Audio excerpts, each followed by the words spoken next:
Thank you for your attendance today. Today we will be discussing humanism, its history and principles.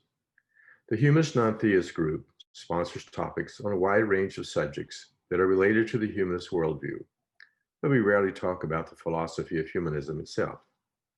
Today's talk is my basic Humanism 101 lecture that I have given in the past. I have changed it somewhat from previous years, so hopefully, even if you have heard it before, there'll be something in it new for you. So what is humanism? If you ask a number of people in the street, you'll probably get a variety of answers. I will tell you what I believe humanism is and why. I'll take three approaches. I'm going to look at a range of definitions and extract anything that is common to them as being essential to humanism. I'll then look at the origin of the words humanist and humanism. When were the words first used, and what was the meaning when they were first used? Finally, we'll take a look at the foundational document of modern humanism, Humanist Manifesto 1. Okay, let's look at the definitions. There are 5 definitions of humanism shown here. You don't have to read them, but I just want to point out the definitions come from a variety of sources, a handbook, a couple of dictionaries, and the definition from a couple of humanist organizations. There are 2 threads of thought that run through all of these definitions. I've highlighted one thread in red and one in blue. So let's take a look at those 2 threads of thought. In the red, we see an appeal to reason in contrast to revelation or religious authority, rejects supernaturalism, rejection of supernatural religion, does not accept supernatural views of reality, without supernaturalism. So I think we can see that supernaturalism is not part of humanism. So we could call this naturalism. And what is naturalism? Naturalism is a philosophical conclusion that the only reality is nature, as gradually discovered by our intelligence using the tools of experience, reason, and science. So let's take a look at the blue thread.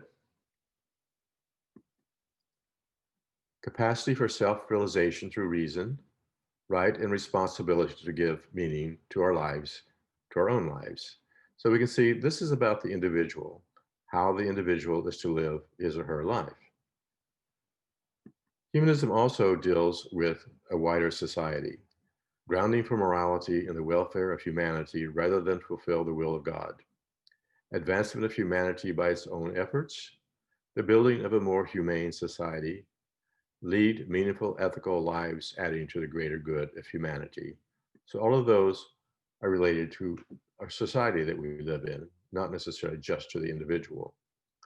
Another aspect I want to point out is the universality of this concern. Humanism is not concerned for one tribe, one nation, one race, or one nationality, but for all humanity. So what are we going to call this? Let's call this thread, the blue threads, flourishing. So what is flourishing? To grow or develop in a healthy or vigorous way, especially as a result of a particular favorable environment. So it's about growth, it's about health. And how does this occur? Only in a favorable environment. So the environment can be our community, our government, our natural environment, and the world that we live in.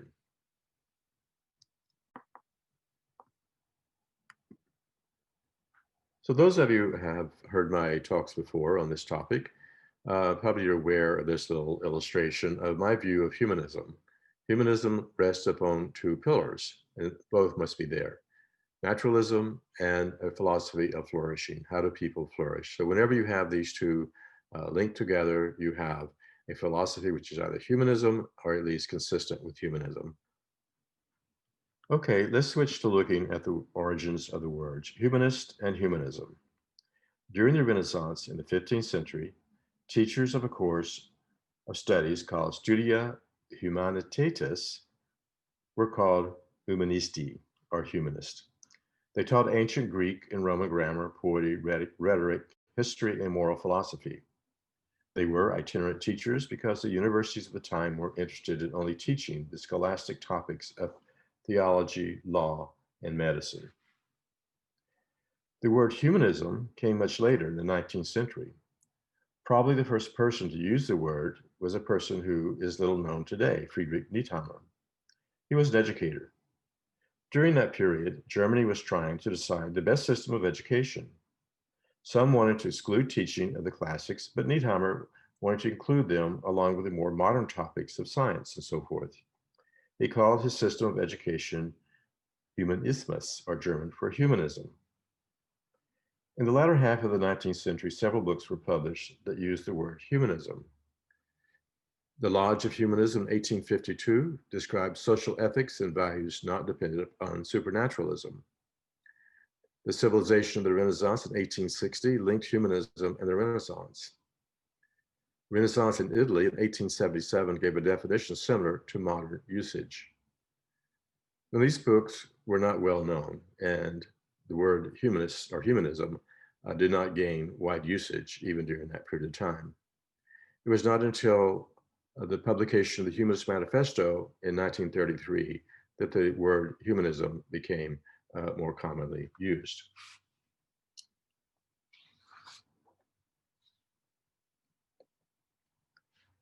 So now let's trace the basic principles of humanism as represented by the twin pillars, whether it be called humanism or not. Philosophies with these basic principles have been a part of human thought since ancient times. While we typically think of humanism as coming from Europe, and it did in its most direct manner, but similar modes of thinking arose in ancient Asia. The Charvaka in India date back to around 600 BCE. The Charvaka believed that direct perception, empiricism, and conditional inference was proper sources of knowledge. They embraced philosophical skepticism and reject ritualism and supernaturalism. This sounds a lot like humanism. They believe that happiness can be achieved in this life. The Vedic scriptures are untrue, and Brahmin priests are not reliable sources of moral knowledge. The Charvaka lasted for centuries, but to my knowledge, there is no modern group that descended from the Charvaka. Around the same time, Buddhism arose in India also. We typically think of Buddhism as a religion, but if you think of it, the Buddha did not claim that his ideas on how humans can thrive from supernatural gods. Instead, he came to his philosophy through his own efforts. So from that respect, Buddhism is a naturalistic philosophy. The Buddha even discouraged his followers from being too concerned about the gods. I'm not sure we can say that Buddhism is completely naturalistic, however, since the idea of reincarnation is part of the belief system of most Buddhists.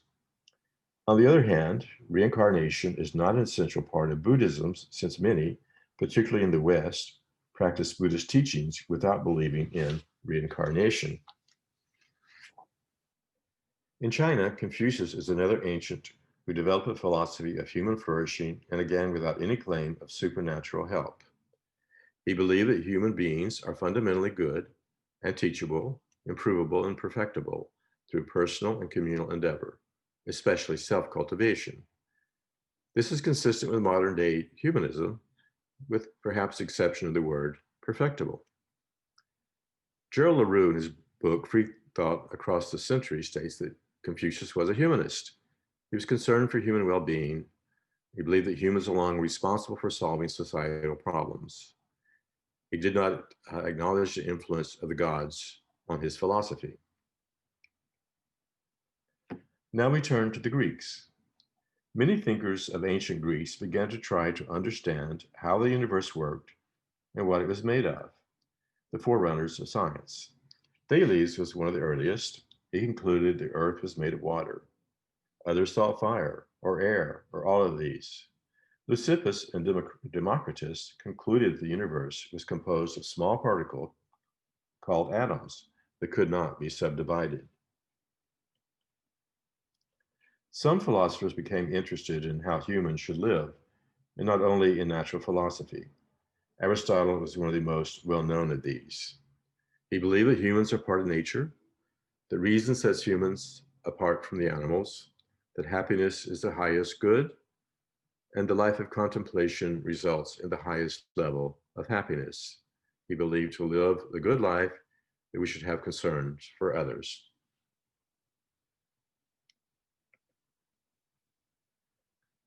We now move to the Roman era, which lasted about 1,000 years. The first 500 as republic and the last as an empire. Over this long period of time, there were, of course, many religions and philosophies. Two of the better known philosophies were Stoicism and Epicureanism. Both may be considered precursors of modern humanism. The Stoics believed that the God and nature were the same.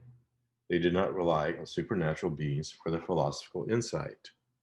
As far as flourishing, they believed that we must distinguish what lies in our powers and what does not, master the former and accept the latter. They also believe that using one's mind to understand the world and by working together and treating others fairly and justly.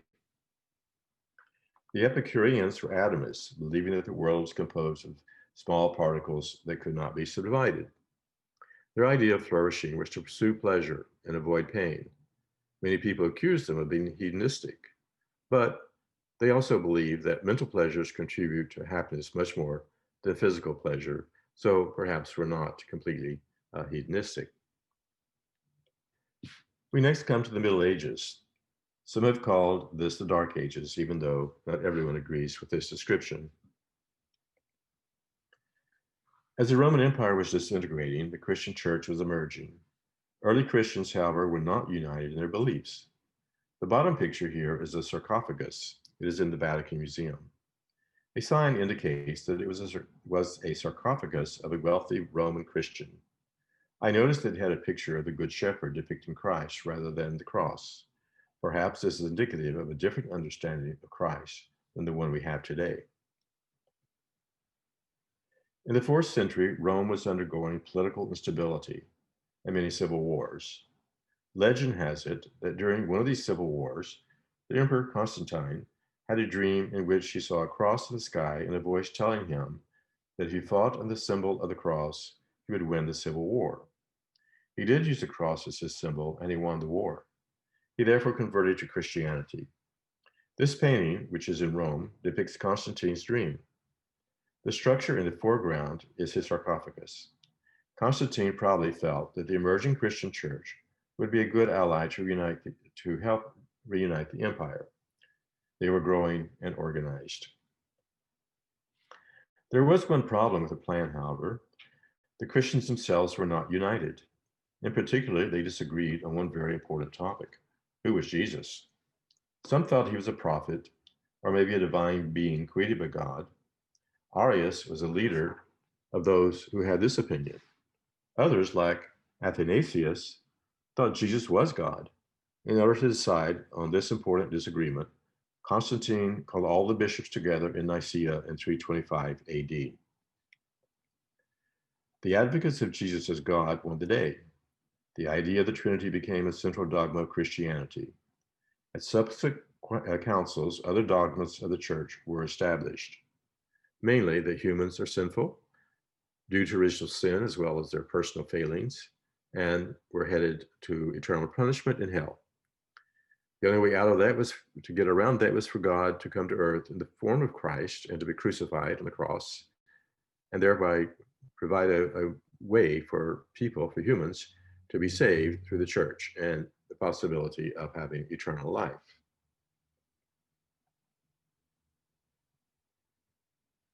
The church became powerful and eventually it became the state religion of Rome. It began to persecute other religions and philosophical schools in Athens were closed. Heretics were put to death and free thought in the West came to an end. The photo is a statue of Bruno, who was burned at the stake in 1600. He believed in the Copernican model of the solar system with the sun at its center and denied much of the dogma of Christianity. Next, we come to the Renaissance, which was characterized by the rediscovery and renewed interest in the literature, art, and philosophy of the ancient Greek and Roman civilizations. There were several trends in Europe that led to the Renaissance. One was the fall of the Roman Empire with its central authority. The political power of the Pope was diminished. As a consequence, some areas were able to exercise relative autonomy. This was true of the city-states of northern Italy, such as Venice and Florence. These cities were in a position so that they could trade with the East, China, India, and Islamic countries. They became wealthy and new ideas could flow into them. One person in particular has been given credit for rediscovery of the ancient literature. His name is Petrarch. He found the old manuscripts in monasteries and translated them into Latin to make them more widely available for educated readers.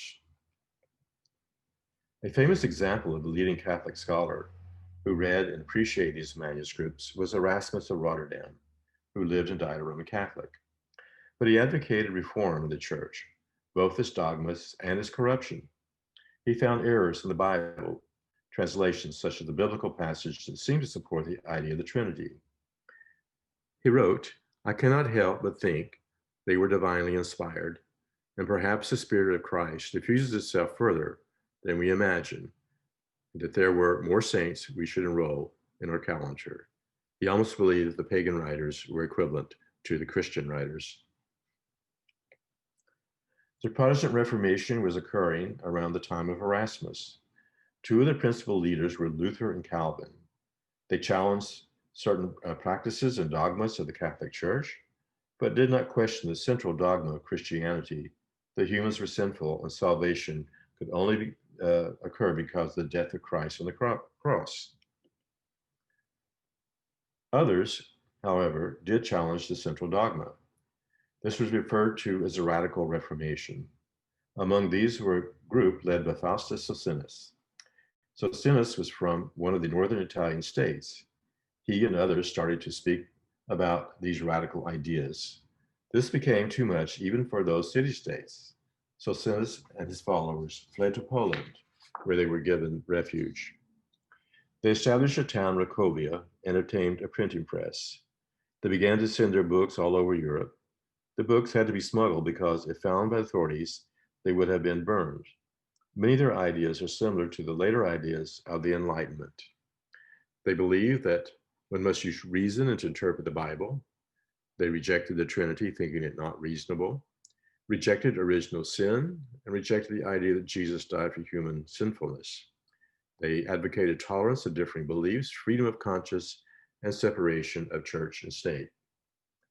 While this may be conjecture, it seems possible that the Socinians may have influenced the Enlightenment philosophers.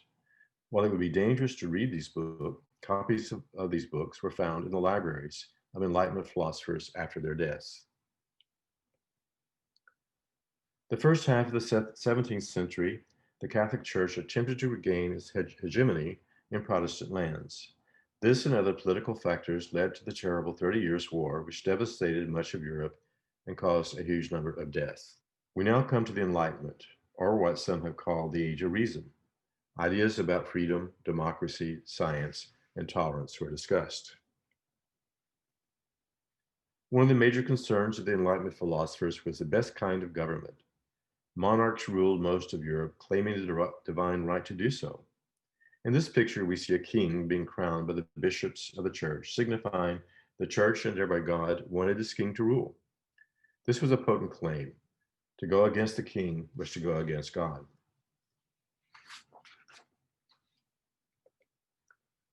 While there were many Enlightenment philosophers, we'll discuss a few of the more well-known.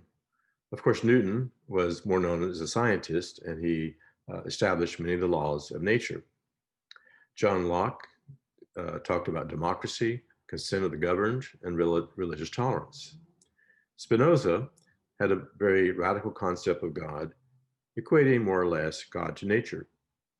Voltaire spoke of freedom of religion and separation of church and state.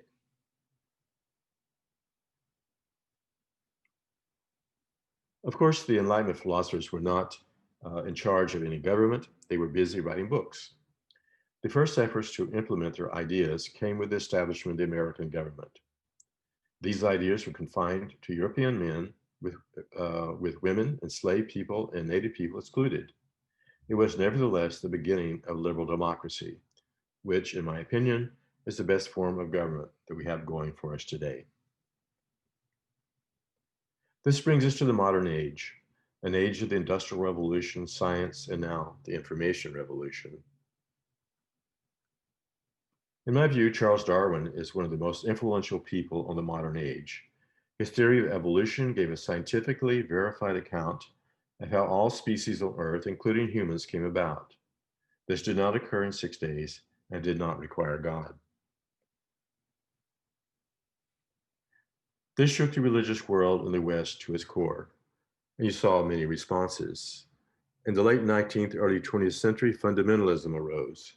They rejected the Darwin idea of evolution, they retained a very classical view of the Abrahamic God, and they continued to believe in the inerrancy, infallibility of the Bible.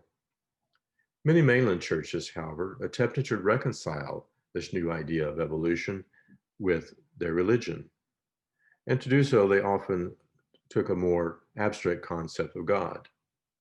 Some believe that evolution did indeed occur, but it had been directed by God to create humans and the other species.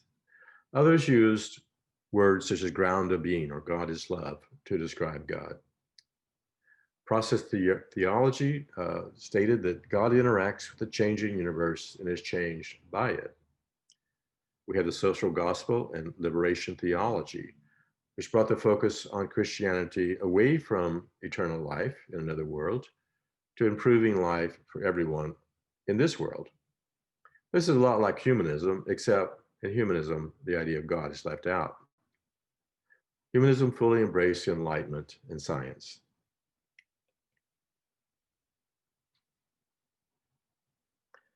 The foundation document of modern humanism was published in 1933.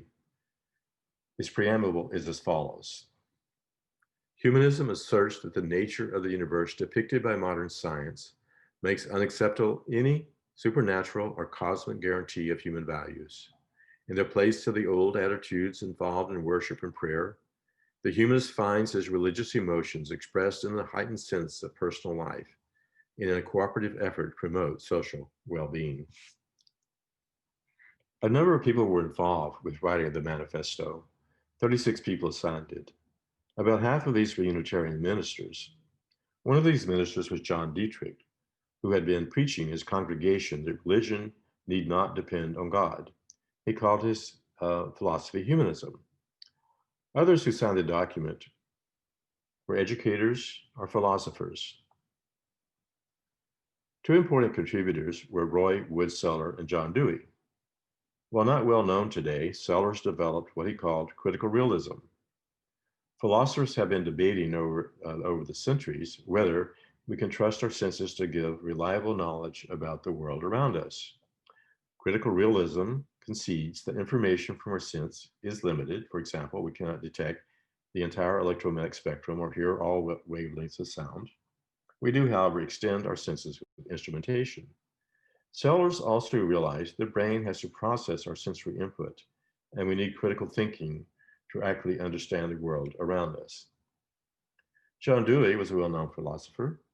He believed that religion based upon supernaturalism was no longer attainable. But he also believed that religion provided benefits for humans. He therefore wanted to establish a religion not based on God, but that retained some of the forms and language of religion.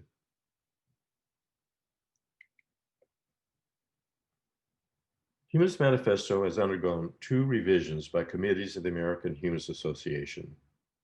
These omit any reference to religious humanism and have led to what many call secular humanism. There are a number of organizations that have been founded to implement various aspects of humanism. The American Humanist Association is dedicated to the separation of church and state and advancement of social justice.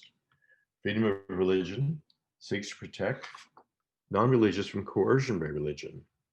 Foundation Beyond Belief is a philanthropic organization that secular Americans can donate to, and the Secular Coalition for America is a political organization that seeks to unite secular Americans into a recognizable voting bloc. The other branch of humanism has occurred in the Unitarian Church. As I mentioned, about half of the signers in the manifesto were Unitarian ministers. The Unitarian Universalist Church has evolved 7 principles that, as we shall see, are in line with the Manifesto 3. This branch can be called religious humanism. Unfortunately, the term has led to many understandings. The term religious does not mean theist, it simply means humanism practiced in a church-like institution. Examples of religious humanism includes some UU congregations, ethical culture society, which actually predates the first Humanist Manifesto. More recently, Sunday's assemblies have been organized, and humanistic Judaism is for those who were not theists but wish to retain the rituals and holidays of Judaism. So you can see the term religious humanism can be interpreted as theistic humanism. As we have seen, naturalism is a core principle of humanism. To prevent this misunderstanding, I prefer the term congregational humanism rather than religious humanism. The Unitarian Universalist Church identifies 6 sources from which it draws its historical development. I'll not go through all of these, but one is humanism. Humanism is the 5th principle. Humanist teachings which counsel us to heed the guidance of religion, of reason, and the result of science, and warn us against idolatries of the mind and spirit. I never really knew what they meant by idolatry, so I looked it up in the dictionary. And the secondary meaning is blind or excessive devotion to something. So I think that's what they mean in this principle.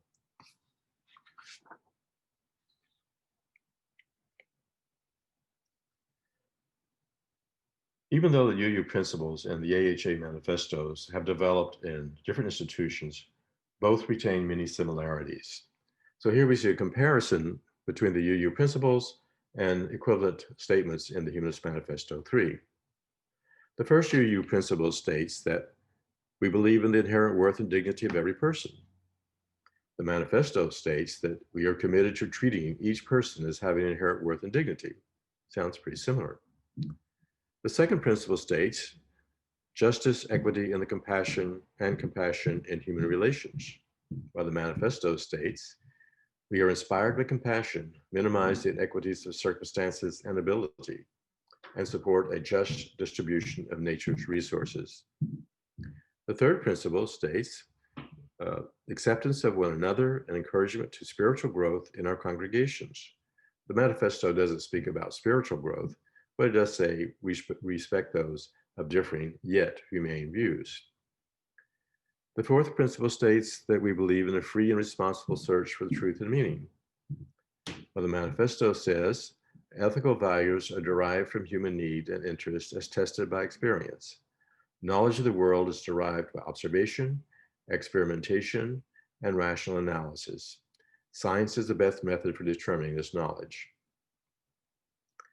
The UU principle states, we believe in the right of conscience and the use of the democratic process within our congregations and in society at large. And the manifesto states that we believe in equal enjoyment of human rights and civil liberties in an open secular society, and maintain it as a civil duty to participate in the democratic process. The next principle states that we believe in the goal for a world community with peace, liberty, and justice for all. While the manifesto states humanists strive toward a world of mutual care and concern, free of cruelty and its consequences. The joining of individuality with interdependence enriches our lives and inspires hope of attaining peace, justice, and opportunity for all. The final principle states that we respect for the interdependent web of all existence of which we are a part. While the manifesto states humans are an integral part of nature, the result of unguided evolutionary change. So I don't see any major difference between the principles and the manifesto. So with that, I thank you for your attention.